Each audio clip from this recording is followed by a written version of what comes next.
And movie buff specialist Phil and John are back, and today we are going to number 48 on our favorite 100 movies of all time. And we are doing the long-awaited Shakespeare in Love versus American History X episode, which I feel like I have to put the word verse in there because if you say that Shakespeare in Love is a good movie, immediately people feel like they are in a fight with you and you are attacking them and you're being antagonistic and all of that fun stuff. But at the end of the day, I just love Shakespeare in Love, and I just want to give it its due course because it has been shit on over time for really no reason. But American History X, a much more popular movie from that time, that I will still say at this moment, I think is incredibly overrated, and I can't wait to talk with John about it. We gave it the same amount of stars. I actually gave American History X 3 stars and then went back and lowered it because I was actually kind of frustrated. And I have so much to say about American History X versus Crash tonight that I just can't wait to get going right here. But both of us coming in number 48. I love that these movies are both from 1998. Two very polarizing movies. One just hated on because it won Best Picture. One that really gained some acclaim because of Edward Norton's performance, but also didn't necessarily hit that same level with critics, despite the fact that Norton's performance did. This should be a fun one, John. Welcome to 1998. I hope you feel cool as a 6-year-old again. I absolutely do. 1998, what a weird year. I remember watching Shakespeare in Love the year it came out, which kind of baffled me when I rewatched it. It's like, how did I watch this movie? There's some boobs in this movie, 7 John. years old. Yeah, that's what I said. I was like, oh, there are boobs in this movie. I don't remember even as a that Canadian. a kid. Yeah, even as a Canadian, like at 6, 7 years old, maybe not the best content. But it was really refreshing going back to Shakespeare in Love after all these years and having actually like studied Shakespeare a bit in university and just having a love for Shakespeare itself. So going back and revisiting it was really interesting this week. Yeah, we're going to start with this one. We're starting with Shakespeare in Love because American History X is the more popular movie, and I just can't wait to talk about Shakespeare in Love. I have always loved this movie. So it's funny because I'm not somebody who will just be like, oh, you said that movie stinks, now I must love it. But American Beauty was a movie that my dad always talked about as being overrated and not very good and whatever. And I sat down and watched that as like a 15-year-old and was like, holy shit, this is the greatest thing I've ever seen in my entire life. And it wasn't just to spite my father. But this was another movie where everybody always gave it a hard time. Every list that ever came out, this was always at the top of it of Oscar Best Picture winners that should have never won. It was always just beat to a pulp by the public. And I sat down and I watched it and I said, what the hell did I miss? And every time that I've watched it since, which I have seen this movie a lot, I'm talking a lot, I just find it to be so much fun. If there's one thing that Shakespeare tends to not be for the majority of people in 2022, it is fun. There are huge Shakespeare fans, and there's no denying that. There are people who study Shakespeare and are really into it and will defend him till the day they die. But for the most part, if you go watch Laurence Olivier's Hamlet, good luck trying to keep your eyes open while you're watching that. And that happens a lot. How many times can we see Romeo and Juliet done? But what I love about Shakespeare in Love is that it plays on all of the tropes of Shakespeare. It plays on all of the tropes of plays. There is so much overacting in this movie, but purposefully. And it leans into all of it so hard that you're sitting there wondering, what kind of fantasy world was William Shakespeare actually living in when he was writing all of these things? It makes 1593 seem like a really good time to be alive, even though there's a plague going on. People are dropping dead from being stabbed or whatever it is. Nobody's allowed to have plays. The royalty is making sure that the peasants can't eat and, can't do anything. But it's making it seem like it's a very fun and interesting time to be alive. I love the world that is built here. I just love it. And I think that the story is very fun. It's fast-paced. It's a take on Romeo and Juliet, but in a different way. And I just think that this screenplay is full of wit and super entertaining, and that people just totally miss the point of what this movie was supposed to be. Yeah, I can agree with that because I think a lot of people kind of see this movie as just like, your typical like mid to late 90s rom-com. And that is definitely not what this movie is. And I think this movie really pays off more for people who are well versed in Shakespeare. And I can see how that could be polarizing, especially back in 98 when people like were watching this movie. Because quite frankly, no one really knows this movie exists anymore. Only that it stinks. Yeah.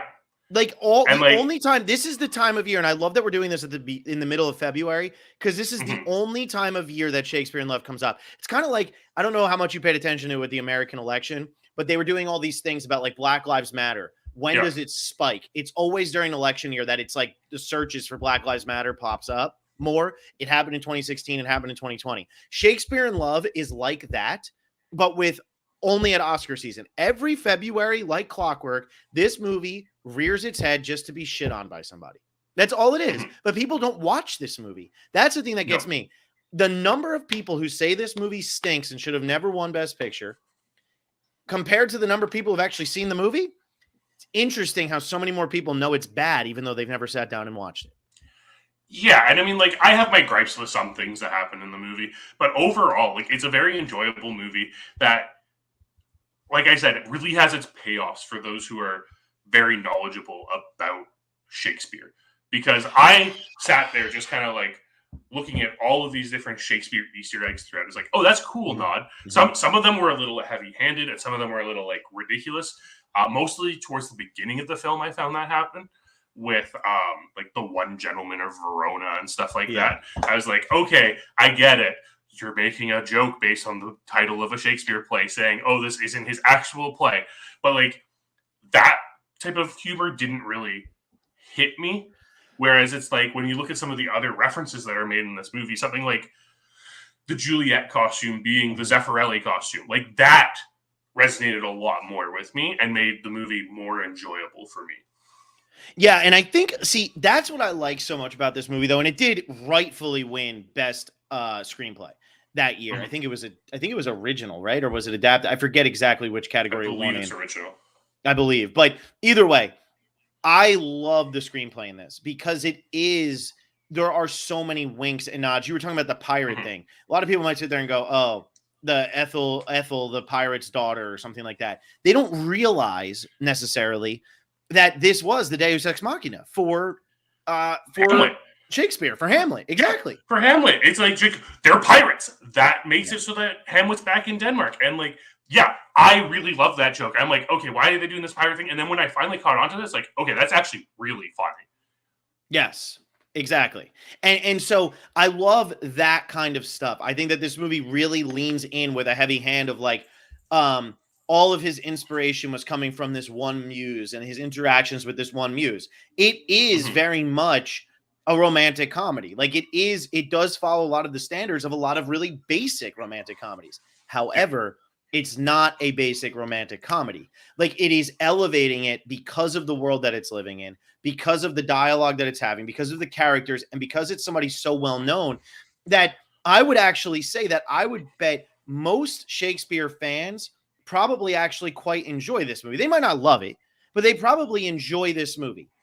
It's really the people who aren't Shakespeare fans that it seems like hate this more. And again, I just go back to, I think this movie just gets a bad rap. And I could bet you anytime you see an article from like Collider or Slant or whatever else, it's probably being written by somebody who hasn't seen this movie.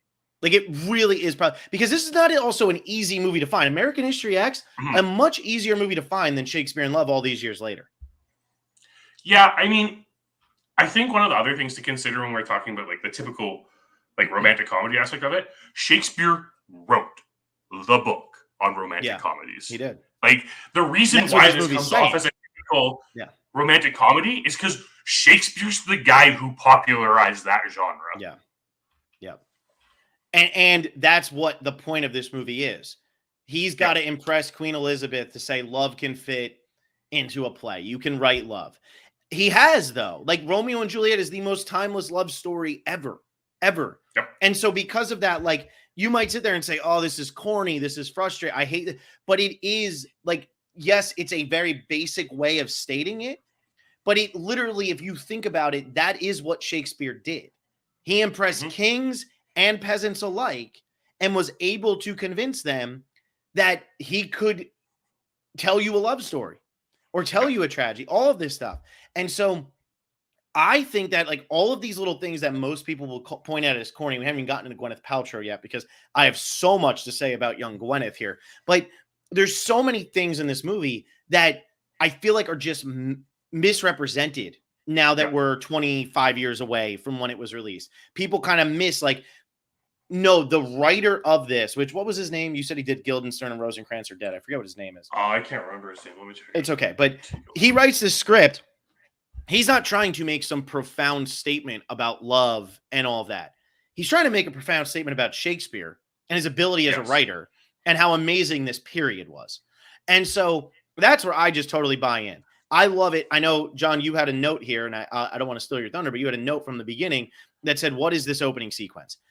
I think this opening sequence is so funny because it's just leading us in with the stupid thing with the rose and look how pretty it is and everything. And, oh, what a wonderful time to be alive. And then he just zooms across and there's Jeffrey Rush looking absolutely haggard and disgusting with his feet on fire over coals. Yeah. And he's being tortured. I just think it's such a funny way because when we think about the Shakespeare times, oh, Romeo and Juliet, like, oh, it must have been so great to have been alive. No, people were like literally like living with rats and just being tortured whenever because there was no way to stop them. I love that contrast to immediately set the stage for what this is. Yeah, it really helps to kind of break the illusion of like that time period in like early 17th century, late 16th century, where a lot of people associate that with like the Italian Renaissance, where like in England, we're at the very tail end of the Middle Ages still. Like we're not at the Renaissance part yet.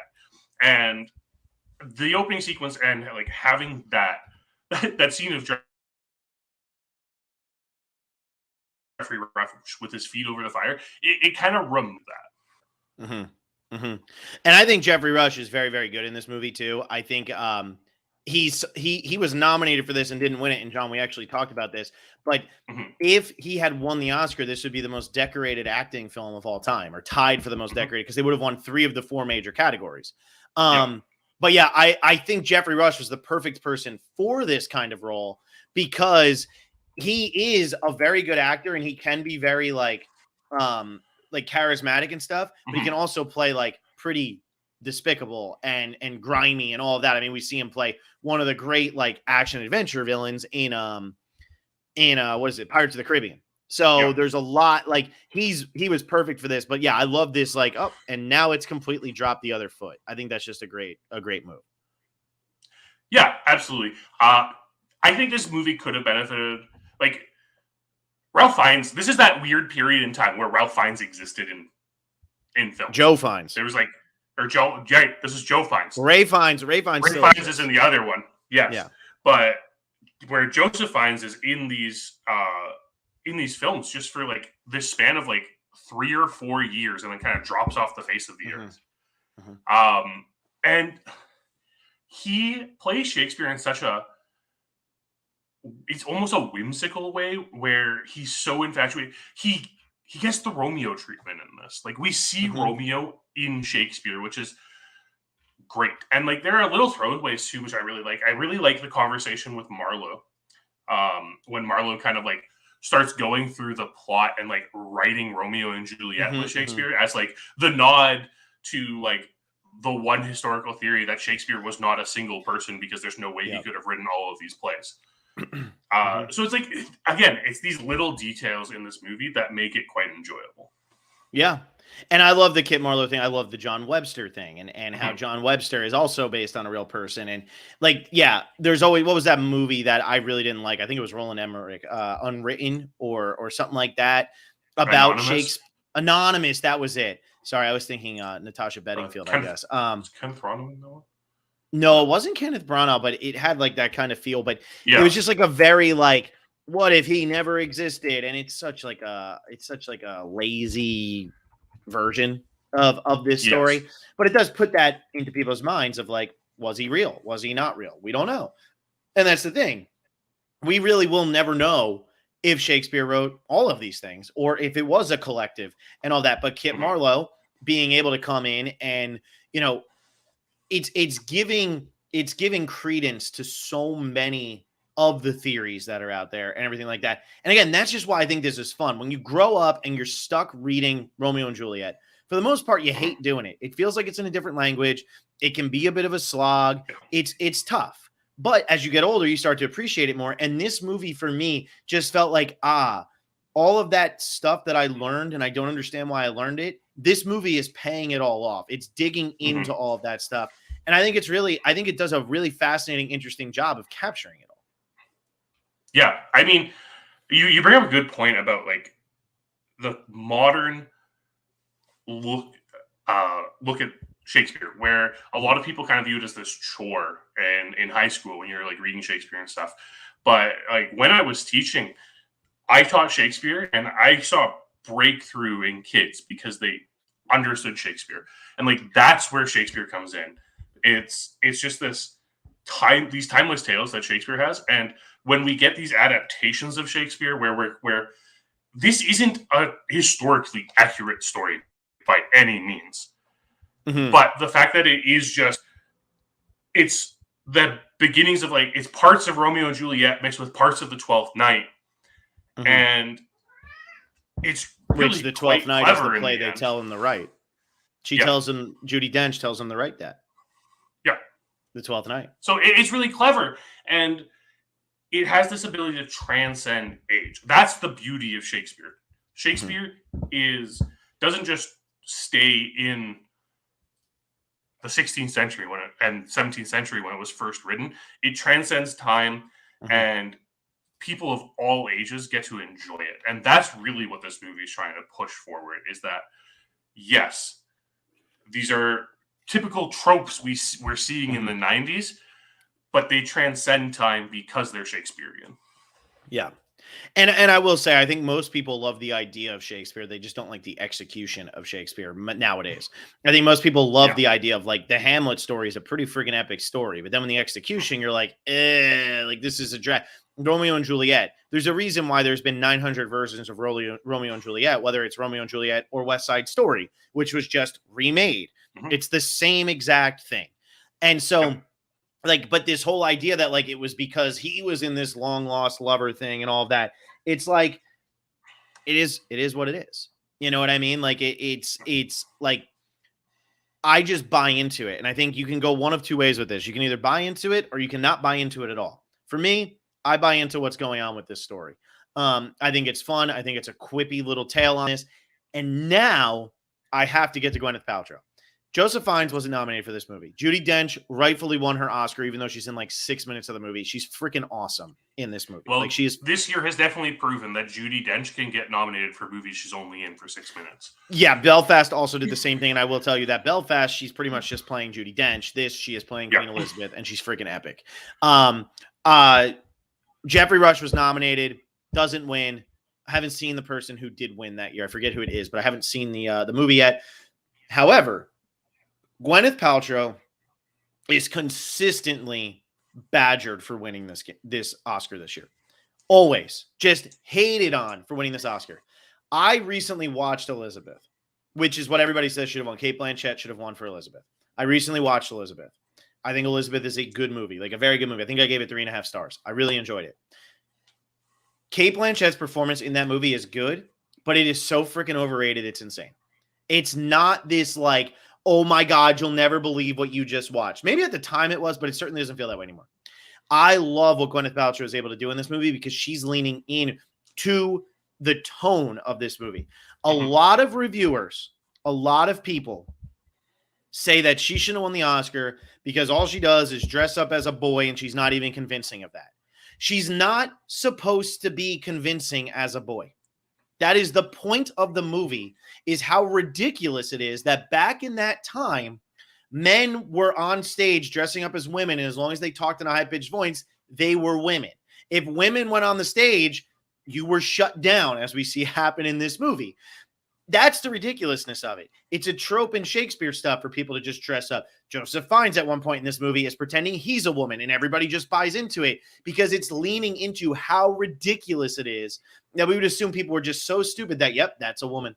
That's a woman, whatever. Like, it's so dumb, but I love it. And there's even scenes in this where the part where they're on the boat going across and he says, all right, have a good day, madam, or whatever he calls her. And she goes, madam. And she goes, oh yeah, that's Viola de Lesseps. And he can't believe it, but it's so obvious. It's like, duh, no, duh, that's Viola. She is not supposed to be convincing. She is supposed to just be playing the role that is presented to her.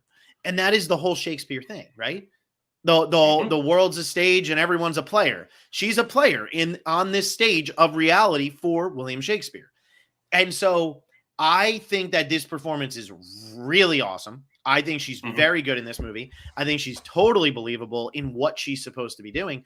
And I love watching her interactions with Joseph Fiennes. She owns this. I still think Joseph Fiennes should be nominated for this. I think it's a very good performance that he just doesn't get that much credit for because he was seen as like the pretty boy.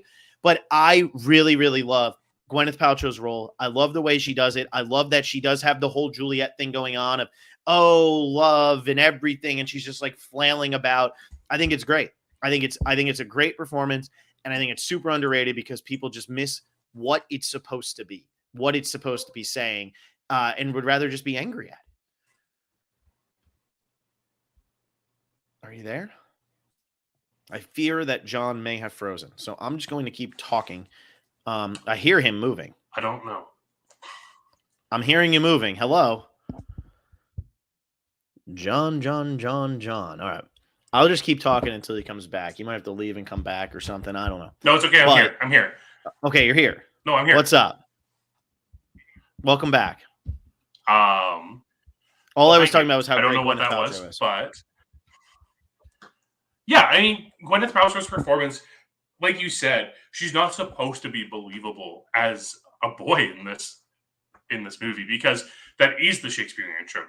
It's the fact that Shakespeare wrote these women dressing as men to infiltrate different circles and everything. It's called dramatic irony, people. You, the audience, obviously know she's a woman. It's funny because the characters don't. Yeah, exactly. And it's like, how could they be so shocked? Like, there's nothing really about her that seems very mannish or boyish, but at the same time, you don't know. I mean, there's plenty of they were picking who plays the women based on who was the least manly. Hang on one sec. My dog is going absolutely crazy. So I'm going to mute this. Yeah, exactly. They're picking back in those times, back in the late 16th, early 17th century. Men played all of the roles on stage. So the people who would play the women roles were the ones who hadn't hit puberty or still had full control of their falsetto. And it's even a plot point in the film when we get to the end of it. And all of a sudden, Juliet's voice can't go high anymore. And it gives us that, that kind of a bit of a plot point to make it so that Gwyneth Paltrow's character gets to perform in the play still. But it's the trope and it's the time. And again, this is those things. These are the little things, the historical accuracies of this film that don't get noted because so many people focus on the historical inaccuracies of this film. You're still muted. Yep, I'm just nodding along. I know I'm still muted now. My dog was going absolutely crazy. I don't know why the dog was going so bonkers there.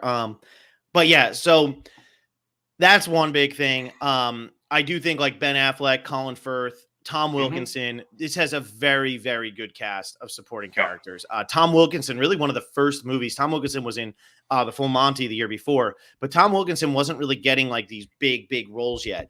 So it was him kind of still coming into his own, even though he's an older actor, but he was a Shakespeare guy. And then Ben Affleck is great in this. I think he is so funny as Ned. I love the part where it's like, I have this role in Mercutio, blah, blah, blah. He goes, what's the name of the play? Mercutio. And everybody, it's like, it's just that type of stuff, like leaning into these are other things, like writer jokes in this movie are top notch. Yeah. The part about, well, we pay them nothing and we give them a portion of the profits, but there's never profits. Exactly. Like that type of stuff is just great because that is what they do in Hollywood. Yeah. So yeah, exactly. Like there are a lot of well thought out jokes in this. And while I personally don't think this is Tom Stoppard's best adaptation for his written work when it comes to Shakespeare, because I do think Rosencrantz and Guildenstern Are Dead is... Oh, so it was Tom Stoppard. That's right. I couldn't remember his name. I got that. I do think it's a lot more clever than this, but it's trying to be a lot more clever and a lot wittier than this is. Whereas this is still a Hollywood movie trying and not a stage play. So it makes sense. But yeah, the one thing that really bugged me about this, okay, it's actually two. Okay. the introduction of Colin Firth and Gweneth Paltrow's characters, just like as audience members of this play, seemed really weird. Say that one more time. Sorry. So Like when we what? first Like see, what do you mean? Like them just being there? It's like, hey, these are two people in the audience. Now we're focusing on them. It felt like a weird transition in the story to me. Whereas if we didn't see them in the audience and it just transitioned, I think it would have felt smoother to me. See, I like the whole thing of like Gwyneth Paltrow is already so obsessed with like this whole like hopeless romantic thing. Yeah. Of like in love with the writer and all these words and poetry and all that. Because it leans into like, why would this character be so invested in this? Mm-hmm. No, definitely. I get that. And I get how it's important for a character. It's really Colin Firth's character that really feels. Yeah, Colin Firth does kind of come in a weird time. Yeah. In a weird place. Yeah, but Colin Firth also has one of the best Shakespeare callbacks when they're at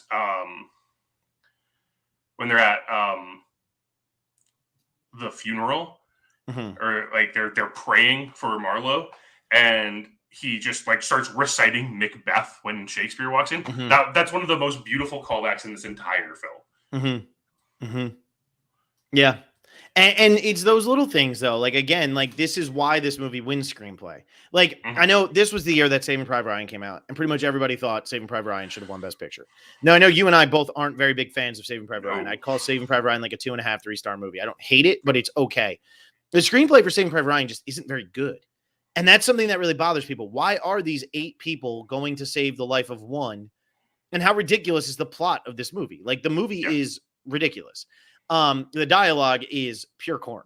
But that's like the thing. It depends on what are you looking for in a movie. Yeah. A war movie doesn't need to necessarily have great dialogue and things like that. The whole opening with Normandy is great. But like you said, why does it have the corny bookend? Why does it have to have him walking out to the cemetery? Why does it need that? It doesn't need that. It's to try to pull at your heartstrings, and it's cheap. It's cheap as anything. But what are you looking for in a movie? If you sit down and watch Shakespeare in Love and you're looking for severe racism and a look at racism in America, you're probably going to be disappointed. You should probably watch American History X. If you sit down and you watch, Saving Private Ryan, and you're looking for a comedy about Shakespeare, you're probably watching the wrong movie. And I think that that's just where this Shakespeare in Love thing comes in. It's a lot of people who are not sitting down to enjoy a movie about Shakespeare and about how he is going through the same thing that every other struggling writer goes through. Everybody who loves Eternal Sunshine of the Spotless Mind, that movie probably doesn't exist if Shakespeare in Love doesn't happen. Yep. Eternal Sunshine of the Spotless Mind is like the same thing.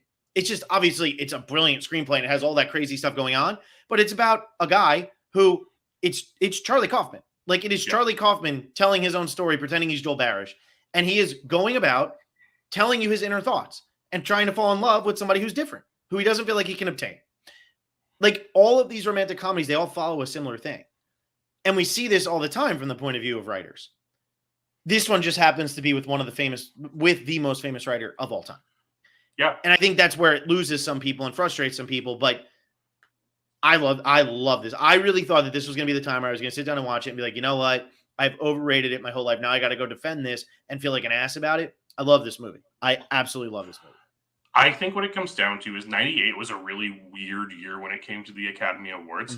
We had 3 World War II movies. Yes. And 2 Elizabethan dramas. Yep. And these other 4 movies nominated for Best Picture were all very realistic depictions of historical events. And this one took its liberty with historical fallacy. And that is where people have a problem with it. Which is funny, though. It's in context, people are just, it's hard to compare Shakespeare in Love to these other 4 movies because of how drastically different it is than those 4 movies. But you're going to tell me that Saving Private Ryan isn't a historically inaccurate movie? No, I'm not going to tell you that. That's what I'm saying, though. I mean, I'll say that the Normandy landing is a historically accurate depiction of the Normandy landing. But, I mean, that's one sequence in the film. But, like, that, I'm saying that is what the viewpoint of people in 1998 was, is that these movies are all very serious movies, except for Shakespeare in Love. And sometimes people just can't respect a movie that is funny and witty when compared to something serious. Yeah. Well, and that's why comedies never win Oscars. They almost never win Best Picture. You know, I mean, I always consider American Beauty a comedy, but that was a drama. You know what I mean? Yeah. Like how does it end? Does it end tragically or does it end comically? That's what Shakespeare's whole thing was. If it ends tragically, then it's a tragedy. If it ends comically, then it's a comedy. And this will be the last thing, because we're going to wrap this up and get to American History X, because we also got to talk about The Power of the Dog tonight. But I love the ending of this. I love him writing her story for her. But also, is this really where she's going, or is this just what he's hoping and imagining and all of that? The line of "you'll never age for me, nor fade, nor die" is just, to me, that's just perfection. That is just one of those lines that is just like, wow, that's how you end a relationship in a romantic comedy, especially when you really think about what that means. It's so truthful, because this is his muse and this is everybody he's going to write every time, and she will always be that. I love it. I think the ending is great. It's powerful. Her walking on the beach with the credits rolling and like this dominance of now she's going to conquer Virginia. Yep. It's brilliant. I have chills thinking about it. I'm not even kidding. Like I have chills thinking about that. I love this movie. I think it is criminally underrated. I think people got to give it a little bit more love, and I think it deserves that love, and stop buying into just the hate, because that is what has happened to this movie, and it does not deserve it in any way, shape, or form. And John, I know you only gave it 2.5 stars, but this is still a movie with so much artistic merit that people just completely miss. They just completely miss it, or they just don't take the time to act. A lot of people go into this movie already saying, I hate this movie. It's a terrible way to go to a movie. It's because you're never going to enjoy something if you already hate it. What I really appreciate about this movie is that it really got me into a Shakespeare kick. I watched 2 other Shakespeare movies that day that I watched this movie, because I was just like, I love Shakespeare. I'm going to keep going. Yep. Yeah. So there you go. Enjoyable. Let's move on, though, to the best thing you watched this week. And before we do that, I just want to say, if you're a $5 patron over at patreon.com/Survivor Specialist, and you can weed through all of the Survivor content there, John and I are doing all of our retro on all of a recap, a review, whatever you want to call it, on all 10 of the Best Picture nominees. We did one for Licorice Pizza last week. It's up there. If you become a $5 patron, you'll have access to that. And tonight, we're going to record The Power of the Dog. We're going to start recording these a little bit quicker than just one a week, but this week, that's just what it's going to be. But it's The Power of the Dog that we're going to be talking about tonight. So if you have any interest in listening to like a half-hour deep dive into the Best Picture nominees for each one, go ahead, check that out. And those are up on the Patreon. But John, what was the best thing you watched this week? It was, in fact, one of the Best Picture nominees, because, oh my God, Drive My Car is an incredible film. I got it. Yeah, that's coming out on HBO Max March 2nd here in the States. It absolutely blew my mind. It's slow and lingering. I mean, you know me, I love my slow cinema. The fact that the opening credits to the film don't start until 40 minutes into the movie. Ooh. It's so beautiful. It's such a touching story of like just self-reflection and learning. It had my attention the entire time. It is a movie that will most likely end up on my next iteration of my top 100. I love that. All right. Well, there you go.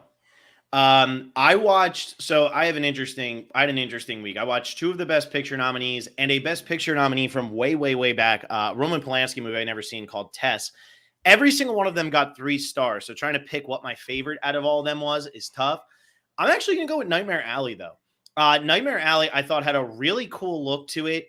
And man, I love the ending of this movie. I knew it was going there the whole time, but I thought it was so good.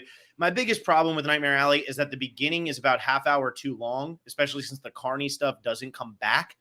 To spend a whole hour with the Carney stuff and then not have it be another. I understand that it shaped everything, but cut it to a half hour, make the movie 2 hours long. This is a 4-star movie, and I'm sitting down talking about it like it is the next coming.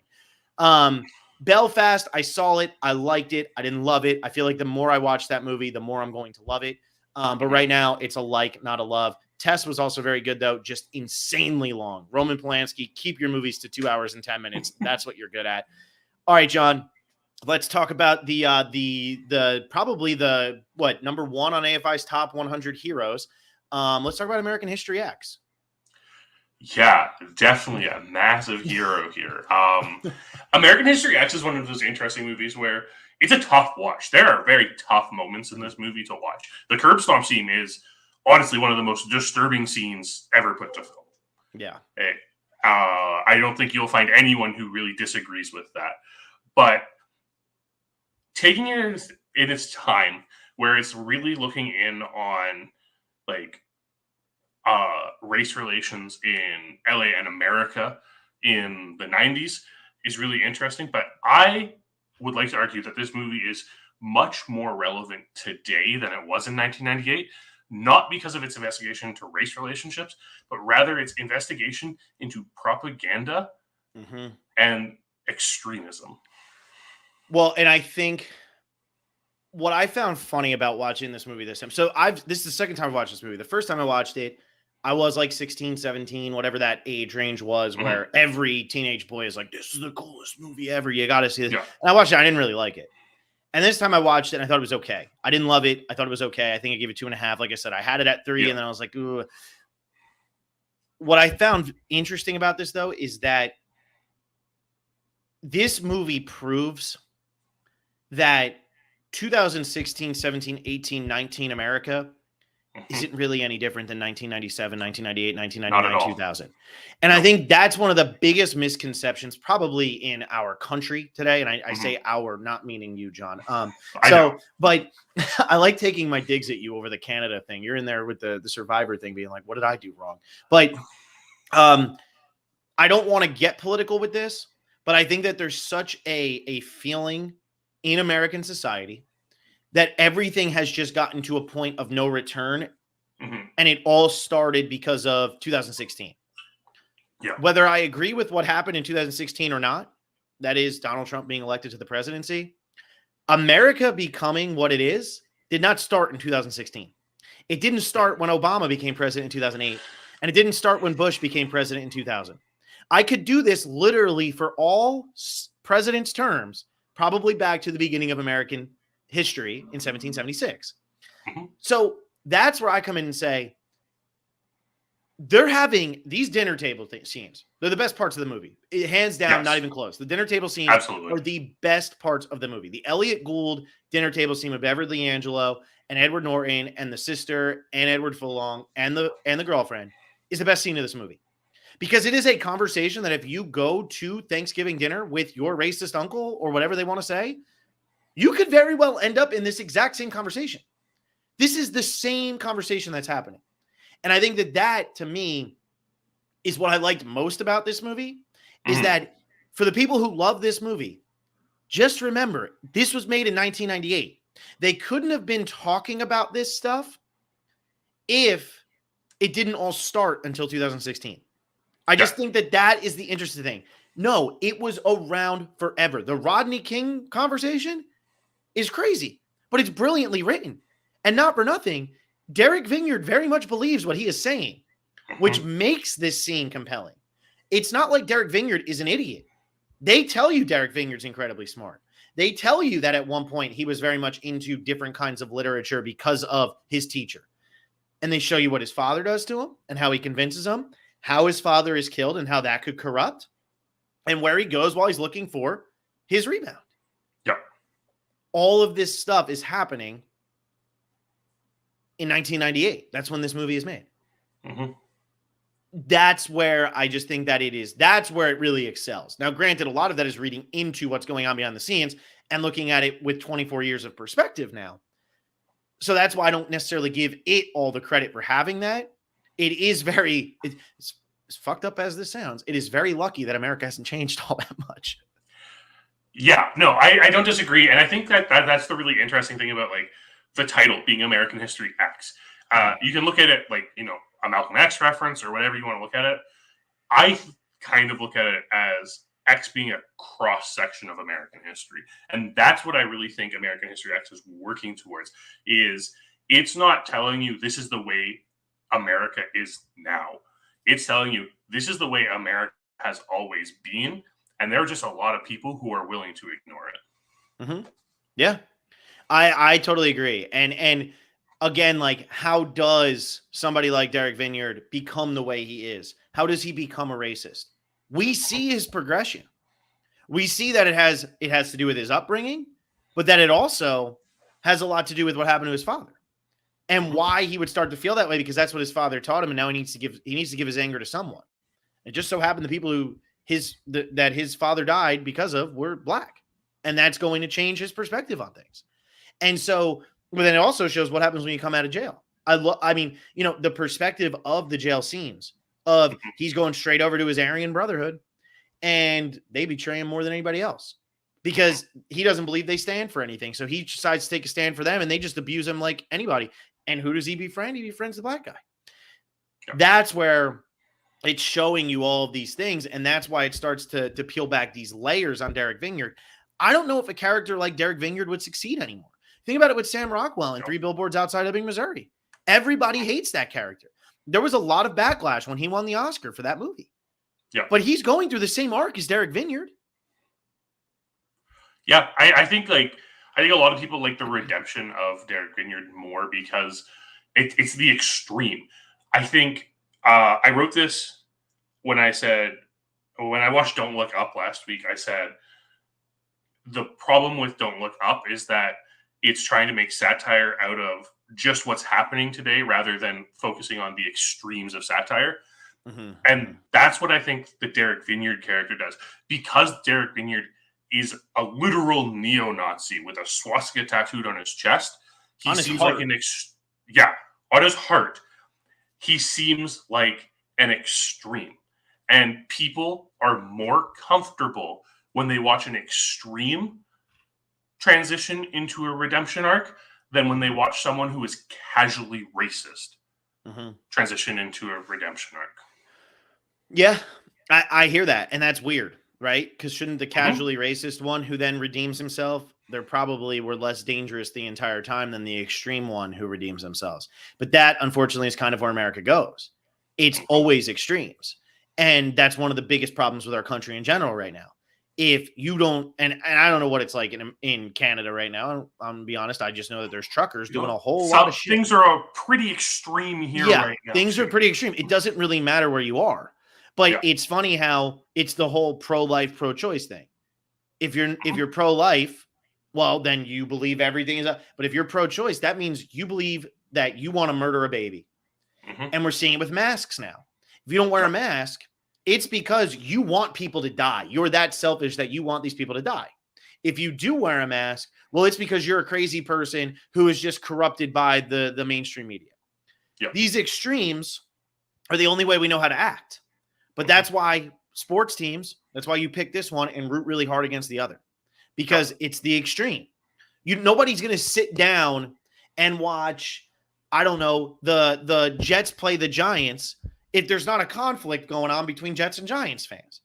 Yeah. That's why when the Texans play the Jaguars, nobody watches it because nobody cares about either of those teams.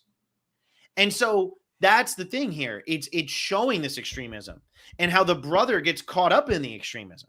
He doesn't know where else to go because where else would he go? His brother, his father dies, his brother goes to jail, and it's according to him.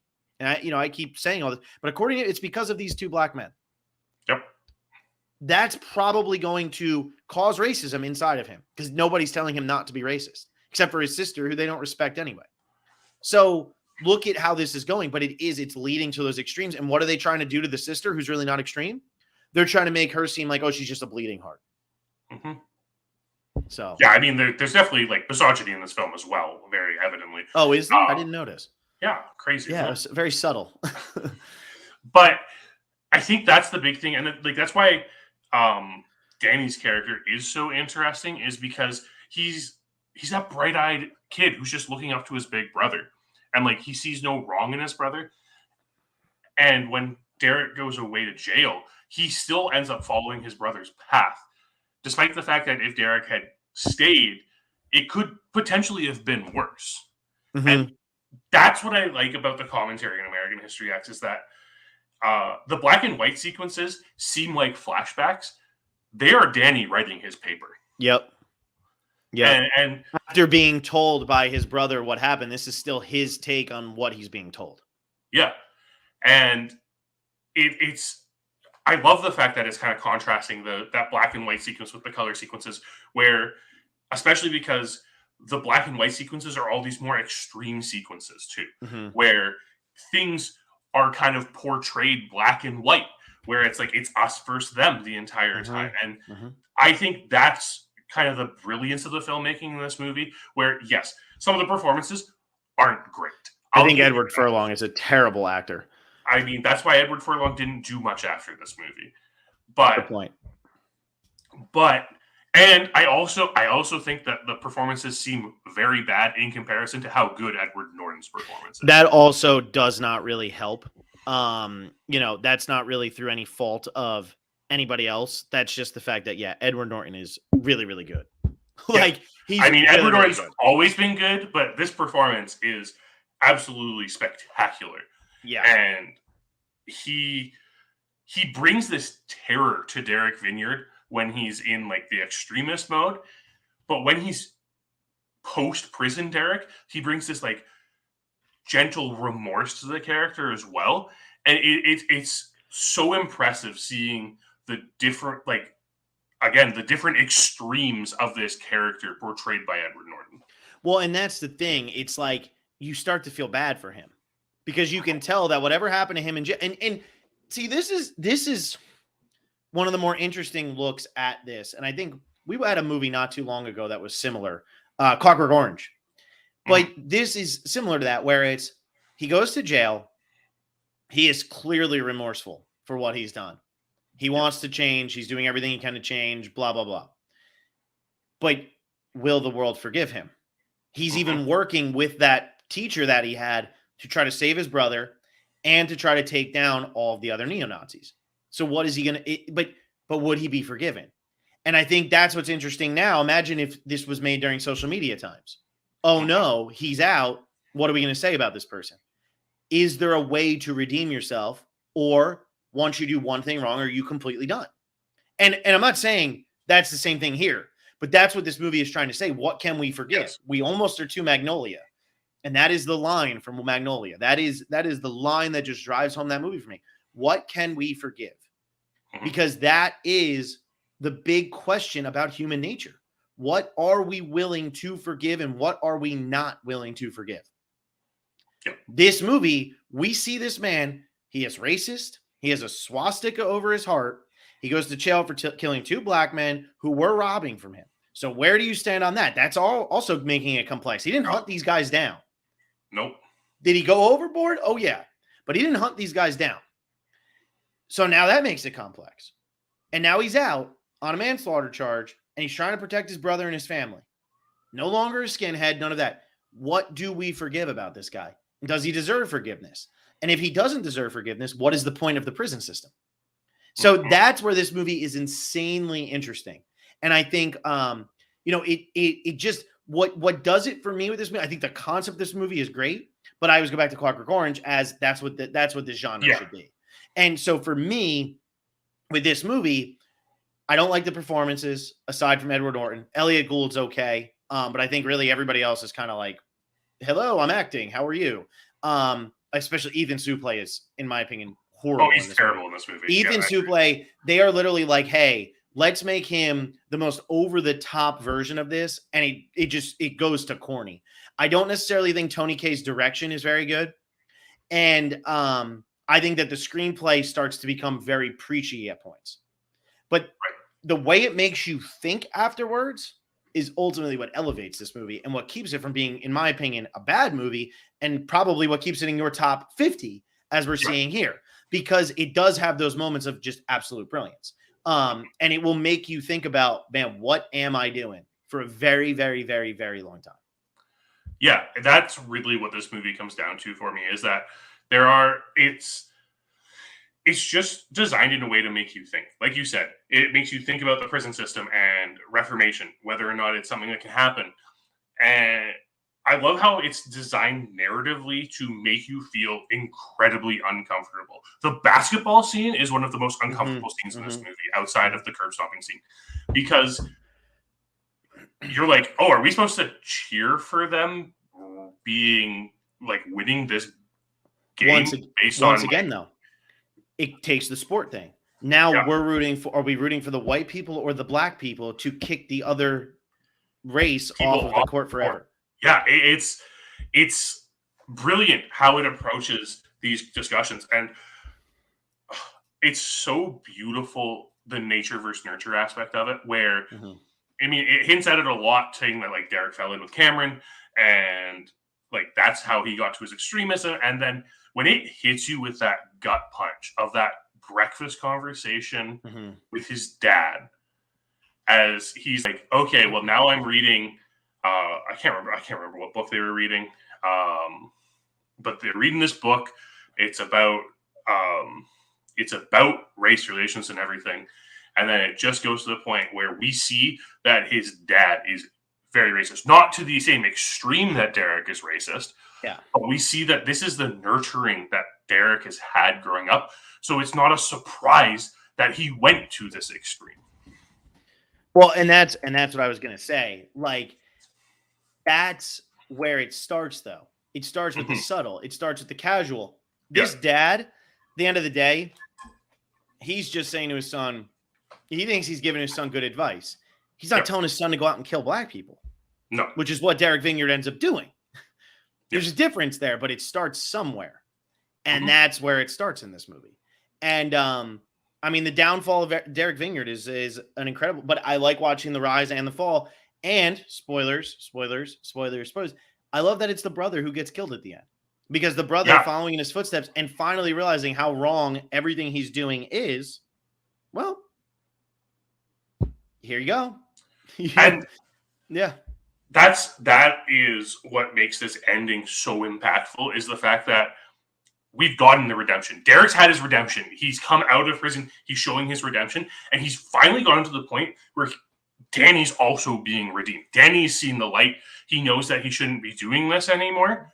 And then Danny gets gunned down in the school bathroom. Yep. And at that by point, somebody that he now regrets talking to the way that he did. Yeah. And it's so poignant that like Derek comes in, cries over Danny's body.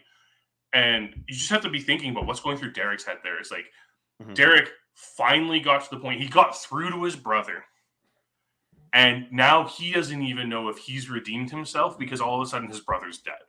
Yep. And that's the thing. And then the paper is just sitting right there. And you know that it's going to be read, but it's getting into that whole thing of the hate, and there is no good person in this. And that's what I really like about it, is they're not trying to tell you, oh, the white people are good or the black people are good. They're just telling you this is bad. Hate is whatever the last line is with the hate, where again, it's like, oh, this is preachy, but whatever the last line is about hate, that's what the ultimate message of this movie is. Yep. And that's what you need to take away from this movie. That's the important part of this movie. Again, I think it's the highest or second highest rated movie from 1998 on like IMDb and like in general. I know Life is Beautiful. 8.4 on 8.5 on IMDb. Yeah. I know Life is Beautiful was 1998 as well. Saving Private Ryan. So those are kind of the three. Do I think that this one is up there with like the movies that I like the most from that year? No, I don't. Like Shakespeare in Love, The Thin Red Line, I'd put those up there way higher than this one. But there's more to this movie than I think even a lot of people realize. With like Shakespeare in Love, where people don't give it the credit. I think sometimes people give American History X credit for the wrong things. Yeah. American History X isn't some really edgy movie. No. I don't even find it to be all that profound for most of it. But it is very much looking at a very real portion of America and a distinct portion of this country that thinks a certain way. But also, it's not doing it with kid gloves where it's, oh, he is horrible and everybody else around him is so perfect and he just can't see it. Everybody in this movie is bad. From the mother to the brother to, everybody at the school, they're all bad. That's it. There's really no ifs, ands, or buts about it. I guess Elliot Gould's not necessarily bad, but it's not telling you to root for anybody. And I think that's what you need when you have an anti-hero like Derek Vineyard, because if you didn't, if you're being told to root for anybody, then it's kind of like, well, what's the point of this movie? Yeah, exactly. I will say this: there is one scene in this movie that's totally pointless and should not be in this movie. Should have been cut on the editing room floor. The scene where the principal goes to the police station and they just talk about neo-Nazis. I hated that part so much. That was when I was like, is this movie bad? I hated that scene so much. it's so pointless. It has no relevance to anything else happening in the entire book. It's just like an exposition dump. It doesn't make sense why it's there. Yep. I agree. It's literally just to be like, oh, let's tell you about Cameron Alexander and let's tell you neo-Nazis are bad. We don't need that scene at all. I couldn't agree more. We just do not need it at all. Because it turns out Nazis are bad, and we know that. Yeah, it's not shocking. Nobody's sitting there going, what? Get out Especially of here. in 1998, when there are 3 Best Picture noms about Nazis being bad. Yeah. Yep. Yeah, I agree. It's frustrating. That's really all it comes down to. It's just frustrating with that. So I don't know, John. But overall, I really like movies that make you think. Mm-hmm. It's going to be a trend we see for the next 47 films we talk about on my list. I love movies that are making you think about yourself, look introspectively, looking at society and what it's doing. And that's where American History X really hits me, is I feel like a good movie, an excellent movie, is one where you are contemplating everything it's trying to demonstrate hours, days, weeks after you watch it. Mm-hmm. Yeah, I agree. And this is definitely a movie you'll think about. Mm-hmm. That's for sure. You'll probably think about this one more than Shakespeare in Love, even though I think Shakespeare in Love is better by a lot. Unless you're a Shakespeare nerd, because then you'll think about Shakespeare in Love a lot. Stop thinking about Shakespeare in Love. That's a good point. Yeah. I mean, that's it. I mean, American History X is a heavy watch. It's a hard watch. It's a heavy watch. It's meant to make you uncomfortable. Tony Kaye really didn't do much after that. The director of this movie, he did Detachment, which is actually a very good movie. I've actually seen Detachment. I didn't realize he did that. The Adrian Brody movie. That's a very good movie. But he didn't really do much. Mm-hmm. He just didn't. He has a very distinct style, though. I didn't realize he did the Runaway Train by Soul Asylum music video, which is actually a great music video. Very 90s, that's for sure. But yeah, like this movie was a hit. It has definitely gained notoriety and credit over time, kind of like Life is Beautiful. I know Life is Beautiful had the Oscar noms and the Oscar wins and all that, but even Life is Beautiful at the time, it was a big hit with fans, wasn't so much a big hit with critics, even though it was winning Oscars. And then as time moved away from it, it actually started to get more and more popularized. Like there's like this absence makes the heart grow fonder about it. Yep. And, do I necessarily think either one of them is as good as they get the credit for it? No, but I do think both of them definitely do a good job at looking at, Nazis and, different eras of dealing with that and different people who have to deal with it. So yeah, I mean, American History X is worth a watch. If you haven't seen it, see it. It's worth it. And if you haven't seen Shakespeare in Love, actually watch it and give it a friggin' chance. That's the message of this week, right? Love, don't hate. Don't hate Shakespeare in Love just because of what it is. Love it until you have a reason to hate it. And then even love it because hate is bad, or something that Edward Furlong says. John, anything else about American History X? Nope. Cool. Next week, we are going to our number 47. And John's going to be talking about Super from 2010, which my library did not have. So now I'm going to have to pay for it. Thanks, John. And Alien from 1979, which my library did have. So I'm very excited about that. Super 2010 with Rainn Wilson. Alien 1979 doesn't really need an introduction. Very excited to talk about both of these movies. I haven't seen Super in a very long time. And I remember being like, damn, this is a weird movie. James Gunn, right? Yeah. God, it is. It's a weird movie. Gunn. It's definitely a weird movie. I remember it was quite the rage though when it came out because people were so confused by what the hell they were watching. But that'll be next week. Become a patron. Listen to us talk about Licorice Pizza. And tonight we're going to be talking about Power of the Dog. So that'll be thrown up there too. And we'll be going through all 10 of the Best Picture nominees as we work our way up to Oscar Sunday, which is about 6 weeks away somehow. So whatever. Enjoy. I hope you all enjoyed this podcast. Also, if you're a Survivor fan, Alexa and I are going to be we're going to be doing our boot list in 45 minutes. So enjoy that as well. Busy night for me. We'll see everybody next week.